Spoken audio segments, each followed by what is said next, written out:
Hello guys, आज चाहिँ हामी मोसो बाँस रोप्न गइरहेको छौँ। जङ्गलतिर हिँडिरहेछ। आज चाहिँ यसो हाम्रो यो इन्द्र सरोवर गाउँपालिका 4 मा चाहिँ पहिलोचोटि मोसो बाँसको अनुसन्धान गर्न लाग्छ। हामी चाहिँ यो जङ्गलतिर रोप्न गइरहेछ। Look at this. हाम्रो एउटा चाहिँ रुख रोप्ने भइसक्यो। अब यसरी चाहिँ हामीले सरसफाइ गरेर यसरी रोप्ने छ। यहाँबाट पुरै जङ्गल ढाक्ने छ। ल, राम्रो होस्। यसरी रोप्ने हो।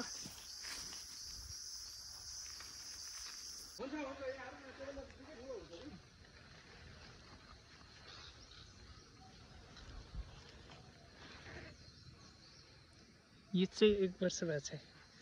यो 3 महिना।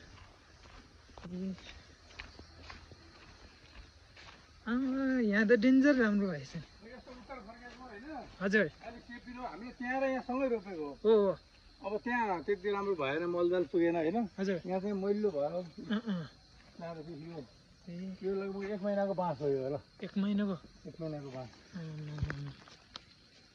जरा यसरी हिँड्छ, जरा यसरी हिँड्छ। यही जराले फाल्ने हो कि बाँसहरू। यस्तो ठाउँमा चाहिँ राम्रो हुँदैछ। त्यस्तो उता पारिलो जग्गा भन्दा अलि सेपिलो जग्गामा राम्रो हुन्छ। ल, ठिक छ।